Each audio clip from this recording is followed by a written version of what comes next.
The girl in the box नाम का ये केस एक ऐसा केस है जिसके बारे में पढ़ के आई गारंटी कि तुम्हारा दिमाग खराब होगा। The girl in the box story है कैमरॉन हर्ट और कोलिन स्टीन की। कोलिन स्टीन एक 18 साल की लड़की थी जो कि हिचहाइकिंग करके कहीं जा रही थी। She was an expert hitchhiker क्योंकि वो साल सीरियल किलर्स का साल था। उस वक्त अमेरिका में सीरियल किलर्स भरे पड़े थे। कोलिन स्टीन उसे पता था कि किस गाड़ी में बैठना है, किसे लिफ्ट मांगनी है और किसे अवॉइड करना है। So once he was going somewhere और वो किसी से लिफ्ट मांगती है विच वाज कैमरॉन। पहले वो जब वो गाड़ी रुकती है और उसे देखती है, थोड़ा सा हेजिटेंट फील करती है कि मुझे यहाँ पे बैठना चाहिए या नहीं, लेकिन फिर उसकी नजर बैक सीट पे पड़ती है जहाँ पे एक लड़की और थी अपने बच्चे के साथ। तब उसे फील होता है कि हाँ, उसके रहते हुए मैं सेफ हूँ। वो गाड़ी में बैठती है, गाड़ी थोड़ा आगे चलती है, इसके बाद कुछ उसे अजीब वाइब आना शुरू होती है। कोलिन बताती है कि उसकी बॉडी का हर एक पार्ट उसे कह रहा था कि गाड़ी रोक कर यहाँ से जितना तेजी से भाग सकती हो भाग जाओ, लेकिन सिर्फ उस लड़की और उसके बच्चे की वजह से वो काम डाउन होकर बैठी हुई थी अपनी जगह पर। थोड़ी देर बाद जब गाड़ी ऑफ ट्रैक जाने लगती है और कोलिन पूछती है this is not the way, सही रास्ता नहीं है, उसके बाद पीछे बैठी लड़की उसे गन पॉइंट पे देती है और उसे कहती है कि यू बेटर नॉट से अ वर्ड,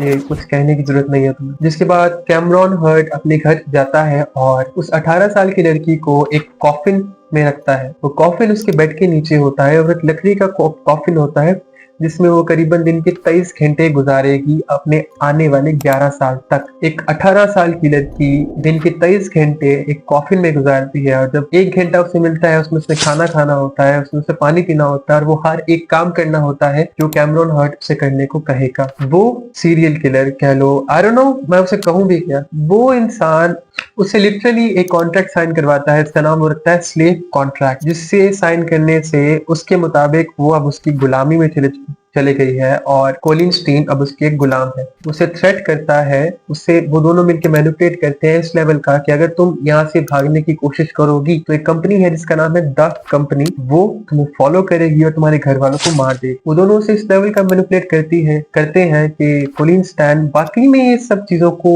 सच मानने लगती है। और जब कुछ साल गुजरते हैं और उसे कॉफिन से निकाला जाता है थोड़ी आजादी देने के लिए, तो She even visited her house with Cameron Hurt. वो अपने घर वालों को इंट्रोड्यूस करवाती है कैमरॉन से, ये कहते हुए कि उसका बॉयफ्रेंड है। वो इस लेवल की मैनिपुलेट हो चुकी थी कि अब वो विलिंगली खुद का टॉर्चर करवा रही थी, विलिंगली एक ऐसी relationship I don't know what I need to say about it, वो विलिंगली एक ऐसी सिचुएशन में थी जिससे वो चाह कर भी बाहर नहीं निकल पा रही थी। अब होता यह है कि कुछ सालों बाद, 11 सालों बाद, कैमरॉन की बीवी started to feel jealous of her और वो कॉलिन को फिर मदद करती है वहां से भागने में। जब कॉलिन जाती है पुलिस के पास और कैमरॉन को गिरफ्तार किया जाता है तो she was even trying to protect him, no he is not like that. I don't know मैं क्या कहूँ यार। कोलिन स्टीन अभी भी जिंदा है और she is getting help from social welfare society. ये केस जो है वो इंसान को ये सोचने पर मजबूर करता है कि मैनिपुलेशन किस हद तक